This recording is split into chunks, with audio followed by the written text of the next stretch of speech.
Odin, ou Vodin, como era conhecido na tradição anglo-saxã, era reverenciado como o ancestral dos grandes reis da Escandinávia, e essa herança divina era igualmente reivindicada pelos governantes da Inglaterra anglo-saxã.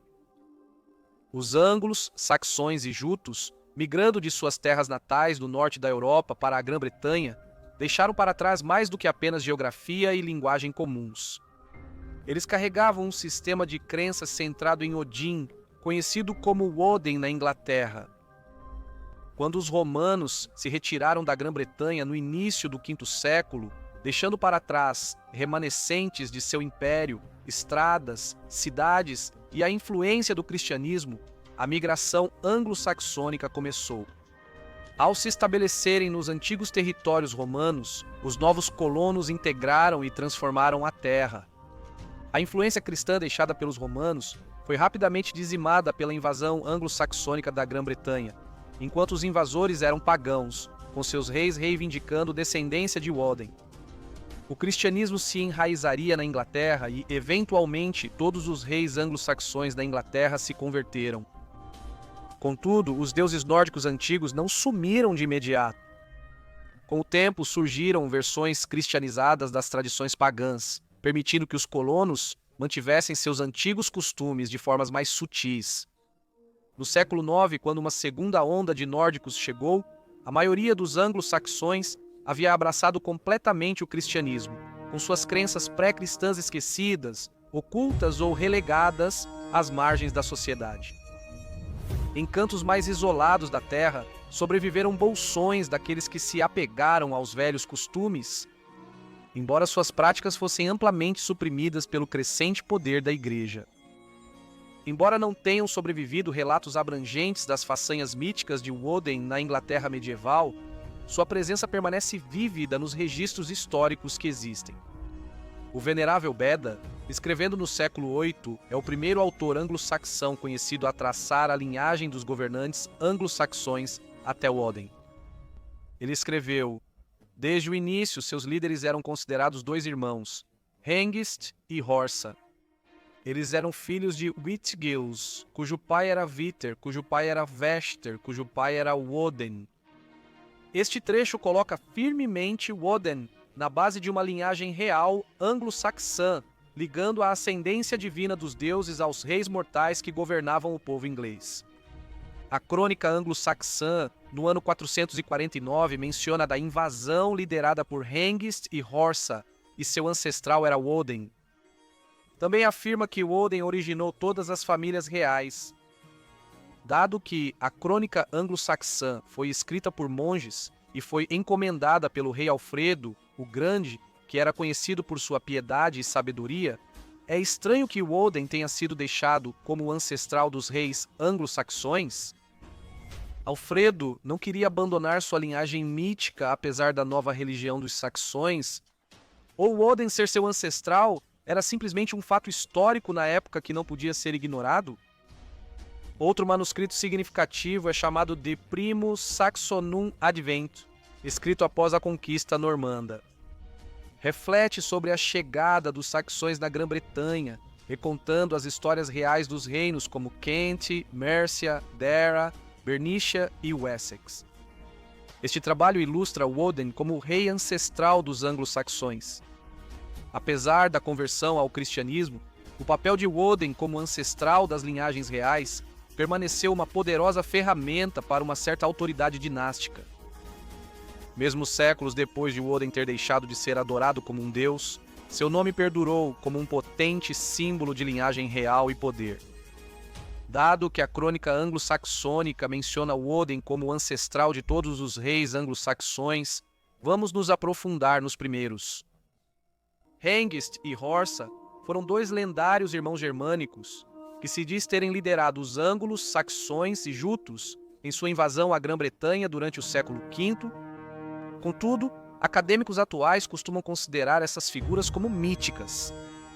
De acordo com relatos antigos, Hengist e Horsa desembarcaram na Grã-Bretanha em Ebbsfleet, na ilha de Thanet. Inicialmente, eles serviram como mercenários sob Vortigern, o rei dos bretões. No entanto, sua lealdade mudou e eles acabaram se voltando contra ele.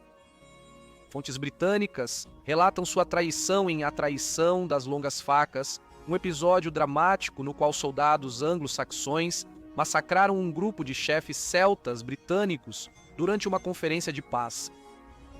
Horsa foi posteriormente morto em batalha, mas Hengist triunfou, conquistando Kent e estabelecendo-se como antepassado de sua linhagem real.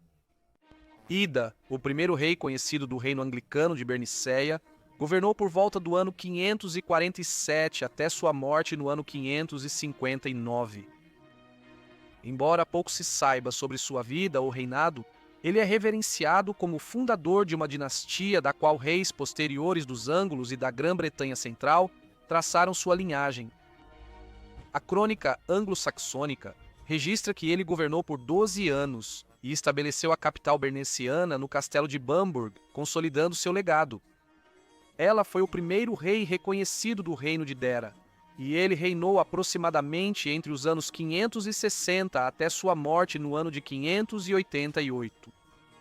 As circunstâncias em torno de sua morte são um tanto incertas, pois a crônica afirma que ele faleceu no ano de 558, embora relatos posteriores sugiram que ele foi morto por Aethelfrith, o neto de Ida.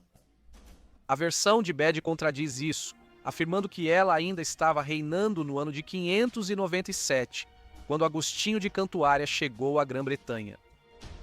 Independentemente dos detalhes exatos, a morte de ela levou ao exílio de sua família. Com o tempo, o neto de Ida conquistou o reino de Dera, unindo-o finalmente com Berniceia para formar o poderoso reino de Nortúmbria. No meio do século VII, Nortúmbria alcançaria o auge de seu poder, com o rei Oswiu estendendo seu domínio à Mércia, o que lhe rendeu o reconhecimento como Bretwalder, uma palavra que significa governante amplo ou governante da Grã-Bretanha. Parece que a linhagem de Aida terminou com Allred de Northumbria no ano de 774. Pouco se fala de seu reinado na crônica anglo-saxônica, além dos fatos básicos de que ele se tornou rei e depois foi deposto e exilado no ano de 774. Nortúmbria caiu durante a chegada do grande exército pagão em 865. Os reis viking governaram Jorvik a partir de sua capital durante os períodos de 867 e 954. O norte de Nortúmbria, a antiga Berniceia, era governado pelos anglo-saxões a partir de sua base em Bamburgh. Haft e Ragnarsson se tornariam os primeiros reis viking de Nortúmbria no ano de 875. O domínio viking sobre Nortúmbria terminou no ano de 954 com a morte de Eric Bloodaxe. Nortúmbria foi consequentemente absorvida pelo Reino da Inglaterra, pelo rei Adred de Wessex. Acredita-se que Crelda tenha sido um dos primeiros reis do reino anglo-saxão de Mércia, governando no final do século VI. Ele era membro da casa de Aezel, uma linhagem nomeada após Aezel, que se diz ter liderado seu povo através do Mar do Norte para a Grã-Bretanha no ano 515. Aezel era bisneto de Offa de Angel, uma figura lendária do período de migração, frequentemente descrito nas genealogias reais anglo-saxônicas como um descendente de Woden. Pender, que se tornou o rei de Mércia no ano 626, é registrado como o primeiro governante nas listas anglicanas e foi o último rei pagão de Mercia. Sua dinastia forneceria pelo menos 11 reis ao trono. A casa de Aezel, como essa família real passou a ser conhecida, atingiu o auge de seu poder sob Offa de Mércia, que governou do ano 757 ao ano 796. O reinado de Offa viu-o afirmar sua dominância sobre os outros reinos anglo-saxões e ser descrito como o Bretwalder, um rei anglo-saxão que governou sobre vários reinos. No entanto, após sua morte, o domínio da dinastia sobre Mércia enfraqueceu. No ano de 823, o trono de Mércia passou para uma linha de reis cuja ascendência já não era claramente conhecida, terminando a linha de Aezel.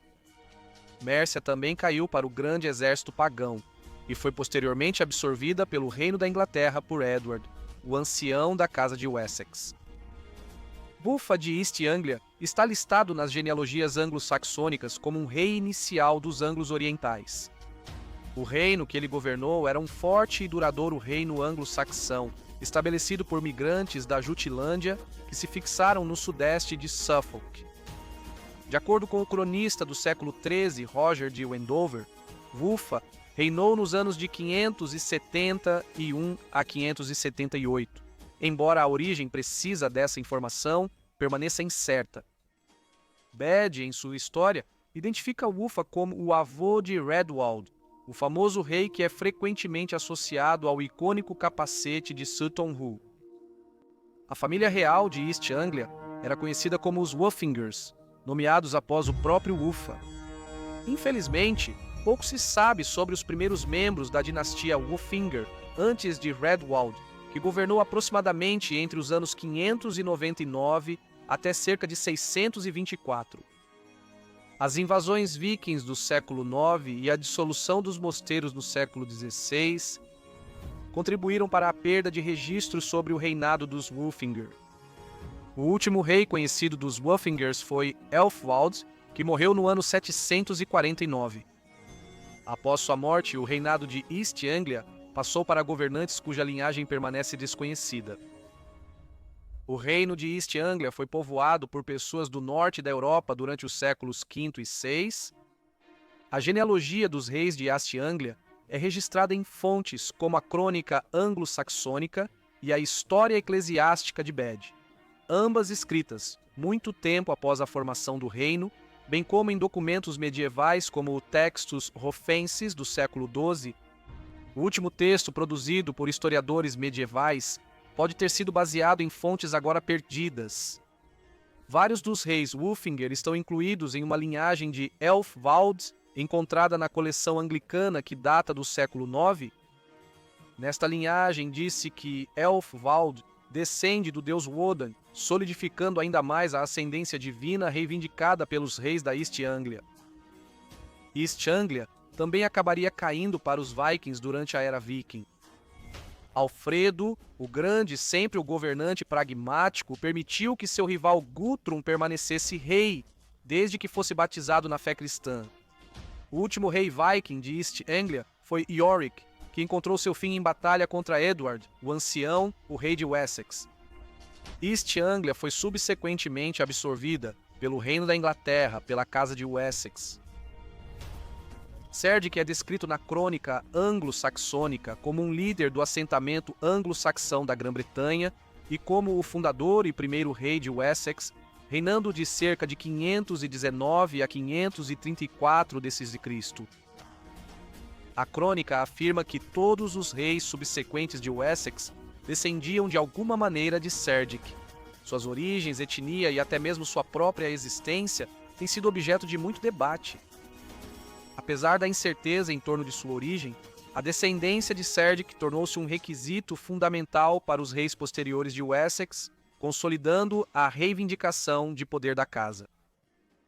A casa de Cerdic ganhou destaque no sul da Inglaterra, especialmente após o reinado do rei Egbert, que ascendeu ao trono no ano de 802.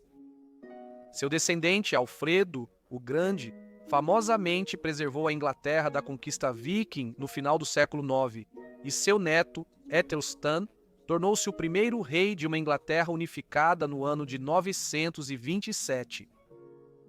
Foi a casa que durou mais tempo entre todas as linhagens anglo-saxônicas e a que se tornou a mais poderosa em seu auge.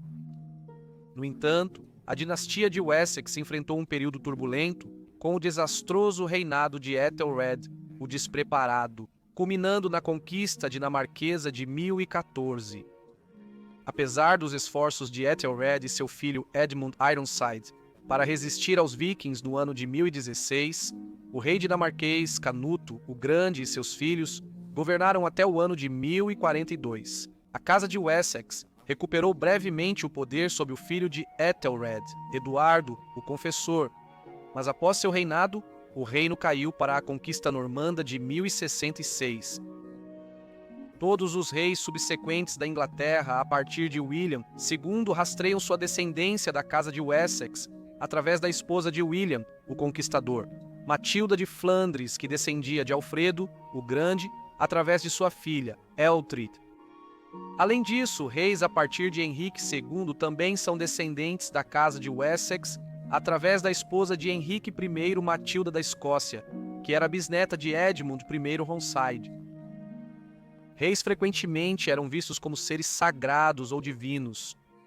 No entanto, durante a conquista anglo-saxônica da Inglaterra, muitos reis começaram como guerreiros, conquistadores sem lei e moralmente ambíguos, cuja autoridade acreditava-se ser concedida pela vontade divina. Na Inglaterra medieval inicial, Woden tornou-se um poderoso símbolo de legitimidade dinástica para esses governantes. Muito tempo depois de deixar de ser adorado como um deus, e bem no período após a conversão anglo-saxônica ao cristianismo e a conquista normanda, a influência de Woden permaneceu proeminente na consciência cultural tanto dos governantes quanto do povo da Inglaterra medieval. Acredito que Alfredo, o Grande, preservou intencionalmente o legado de Woden como seu distante antepassado na crônica anglo-saxônica. Afinal, foi Alfredo quem ordenou a compilação da crônica, que foi compilada ao longo de muitos séculos por monges. Acredita-se que o livro de Winchester seja o mais antigo, compilado durante o reinado do rei Alfredo. Essa edição começa com a genealogia do rei Alfredo, que afirma: deste Woden surgiu toda a nossa linhagem real. Embora Alfredo fosse cristão, ele provavelmente manteve a referência a Woden para enfatizar a contínua importância de seus antepassados pagãos e sua nobre linhagem. Mais tarde, no século X, Ethelweard, um historiador descendente do rei Ethelred, primeiro irmão mais velho de Alfredo, o Grande, critica a veneração a Woden em seu Chronicon Ethelwaldi. Ele lamenta a atribuição errônea de divindade a Woden, que na visão de Ethelweard era apenas um chefe ancestral elevado ao status de deus por pagãos equivocados. Para Ethelweard, Woden não era um deus, mas um nobre antepassado, uma figura importante, porém mortal. O legado de Woden evoluiu além de uma mera figura mítica ou divina. Ele se tornou um pilar central da legitimidade política dos reis anglo-saxões. Sua presença duradoura nos registros reais destaca a influência duradoura da cultura nórdica na Inglaterra medieval inicial, mesmo enquanto a nação passava por profundas mudanças religiosas e culturais. Espero que tenham curtido o vídeo. Se gostou, não se esqueça de curtir, se inscrever e compartilhar. E nos vemos em breve para outro perfil histórico.